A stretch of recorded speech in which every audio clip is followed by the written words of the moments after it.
जी अस्सलाम वालेकुम to everyone. I hope आप सब ठीक होंगे। दिस साइड में अदनान खान परमरदान। आज हम डिस्कस करेंगे forex trading VSA course part number 12। अभी तक जो मैंने जितने भी वीएसए के रिलेटेड पार्ट 11 तक अपलोड किया, अगर आपने वो वॉच नहीं की तो सबसे पहले वो वॉच कर ले ताकि आपको पार्ट 11 की जो पार्ट 12 की जो है वो समझ आ जाए।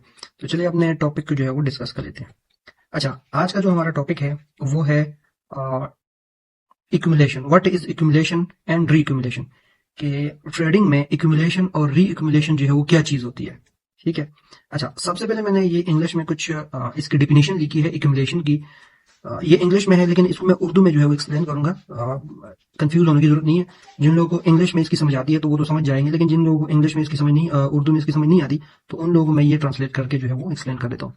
यहाँ पे लिखा है कि accumulation in trading is a market phase occurring after a downtrend where smart money institution quietly buys a large quantities of assets at lower price। मतलब ये है इसका उर्दू में कि जब भी स्मार्ट मनी किसी भी चीज को, किसी भी स्टॉक को, किसी भी पेयर को जब वो बाय करते हैं तो सबसे पहले उस मार्केट को गिराते हैं। ठीक है। गिराने के बाद वहां पे वो इक्यूमुलेशन रेंज में जो है वो मार्केट चला जाता है। ठीक है, क्योंकि वो लो प्राइस पे जो है एक चीज को बाय करना चाहता है, causing the price to move sideways.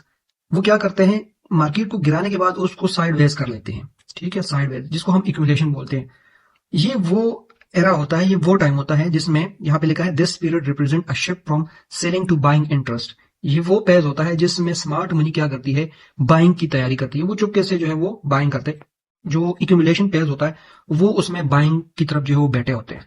जो रिटेलर होते हैं वो क्या करते हैं, वो बाइंग में भी बैठे होते हैं, कुछ रिटेलर सेलर में भी, सेल में भी बैठे होते हैं रेंज में। Setting the stage for a potential upward price movement. अब इसमें क्या होता है कि स्मार्ट मनी बाय के लिए जो है वो तैयारी करते हैं। ठीक है, किसी भी इक्यूमुलेशन पेज में। वो आगे हम डिस्कस करेंगे कि वो किस तरह करते हैं। आई होप आप लोगों को इस इंग्लिश की जो है वो समझ आ गई होगी कि मैंने आप लोगों को क्या एक्सप्लेन किया और उसका क्या तर्जुमा था। अच्छा, सबसे पहले जिस तरह मैंने एक्सप्लेन किया कि मार्केट नीचे आता है, ठीक है, किसी भी लेवल पे आगे वहां से रिजेक्शन लेता है तो वो वापस अप साइड थोड़ा सा रिट्रेस करता है। ठीक है, रिट्रेस करने के बाद कोई ऐसा लेवल होता है जो एक रेजिस्टेंस का काम करता है। ठीक है, जिस तरह ये मैंने मार्किंग की है कि मार्केट ड्रॉप हो जाए, ड्रॉप होने के बाद मार्केट जब ऊपर फुल बैक करता है तो किसी एक लेवल से वो रिजेक्शन लेता है, वो एक रेजिस्टेंस जोन होता है।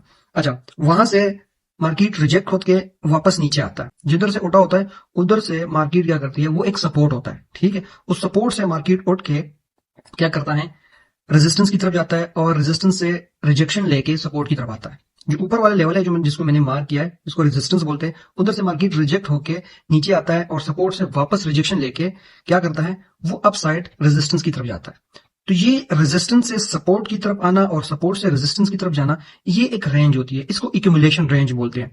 इसी सूरत में क्या होता है कि मार्केट रेजिस्टेंस और सपोर्ट के बीच में ऊपर नीचे जो है वो मूव करता है।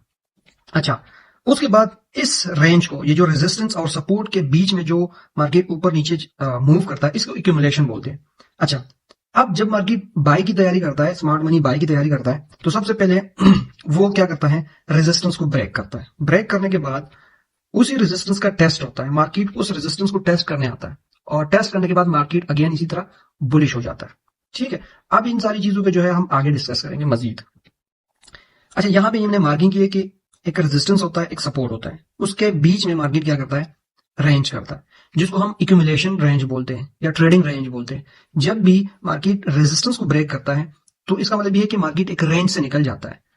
जो ट्रेडिंग रेंज होती है, रेजिस्टेंस होता है, उसको ब्रेक करता है, सपोर्ट और रेजिस्टेंस के जोन से निकलकर अप साइड वो ब्रेक कर लेता है। अच्छा, ऊपर जाने के बाद कुछ रिटेलर्स भी क्या करते हैं कि वो सेलिंग करते हैं, हालांकि वो रेजिस्टेंस को ब्रेक करके उसने अप साइड मूव किया। सही है, तो इस सूरत में आप सेलिंग नहीं कर सकते क्योंकि रिटेलर हमेशा की जो है वो उल्टा सोचता है। सही है। अच्छा, अब ये एक बाय का ट्रेंड जो है इसका स्टार्ट हो गया। रेजिस्टेंस और सपोर्ट से मार्केट निकला अप साइड। अब ऊपर जाने के बाद मार्केट अगेन जो है वो एक रेंज में आ जाता है। ठीक है, वहां पे भी एक रेजिस्टेंस और सपोर्ट बन जाता है, जिसको रीएक्यूमुलेशन बोलते हैं। जो सबसे पहला जो नीचे वाला रेजिस्टेंस और सपोर्ट है, इसमें मार्केट जब इक्यूमुलेशन करता है तो उसको हम सिंपल इक्यूमुलेशन बोलते हैं। लेकिन जब उस रेजिस्टेंस को मार्केट अप साइड ब्रेक करता है और ऊपर जाके, ठीक है, ऊपर जाके जिस तरह ये एक्सप्लेन है कि वहां ऊपर जाके भी मार्केट रेजिस्टेंस और सपोर्ट बनाता है और इस रेंज को हम री एक्यूमुलेशन बोलते हैं। नीचे जो लिखा है ये एक्यूमुलेशन है, ऊपर जाके मार्केट अगेन री एक्यूमुलेशन करता है।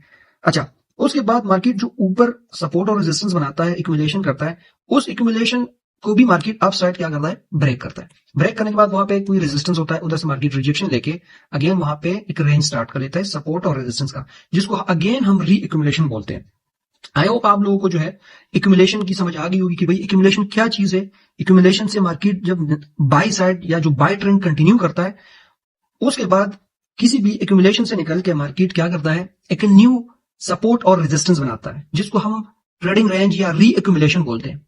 उसके बाद अगेन मार्केट उसी अपसाइड की जो रेजिस्टेंस होती है उसको ब्रेक करके अगेन ऊपर जाता है, और ऊपर जाके अगेन वो सपोर्ट और रेजिस्टेंस जो है वो बनाता है मार्केट ऊपर उसी जोन में, जिस तरह यहाँ पे मेंशन है कि यहाँ पे रेजिस्टेंस और सपोर्ट के बीच में मार्केट क्या कर रहा है, ऊपर नीचे जा रहा है। तो इसको अगेन री एक्यूमुलेशन बोलते हैं। ठीक है, ये एक बाय का ट्रेंड होता है जिसमें market higher high higher low जो है वो बना के ऊपर जाता है, और ये एक बाय का ट्रेंड होता है। अगेन सुन लें, रेजिस्टेंस और सपोर्ट के बीच में मार्केट ऊपर नीचे जब मूव करता है तो इसको हम एक्यूमुलेशन बोलते हैं। ये एक स्टार्टिंग फेज होता है। ठीक है, बाय ट्रेंड को स्टार्ट करने के लिए जो सबसे पहला फेज होता है वो, जिस तरह मैंने बताया ना कि वो मार्क डाउन करते हैं मार्केट को। ठीक है, स्मार्ट मनी मार्केट को गिराते हैं। गिराने के बाद वह जो फर्स्ट फेज होता है वो फिर एक्यूमुलेशन वाला होता है। एक्यूमुलेशन से निकल के मार्केट ऊपर जाता है, रेजिस्टेंस का ब्रेकआउट करता है, और ऊपर जाके अगेन रेजिस्टेंस और सपोर्ट के बीच में ऊपर नीचे रेंज करता है, यानी कि एक्यूमुलेशन करता है, और उसको हम री एक्यूमुलेशन बोलते हैं। इस री एक्यूमुलेशन के रेंज से मार्केट अगेन निकलता है, ऊपर जाता है, और ऊपर जाके सपोर्ट और रेजिस्टेंस जो है वो बनाता है, और इसको भी हम री एक्यूमुलेशन बोलते हैं। रिटेलर क्या करता है, जब मार्केट इसी तरह ऊपर जाता है, किसी रेजिस्टेंस को ब्रेक करता है, वो ऊपर से सेलिंग करता है। इस सोच है कि भाई मार्केट तो ऊपर गया है तो अब तो ये सेल आएगा। हालांकि वो ऊपर जाके भी सपोर्ट रेजिस्टेंस बना लेता है। उसके बाद अगेन उसी सपोर्ट और रेजिस्टेंस, जो ऊपर वाला रेजिस्टेंस है, उसको ब्रेक करके अगेन एक सपोर्ट, न्यू सपोर्ट और रेजिस्टेंस बनाता है।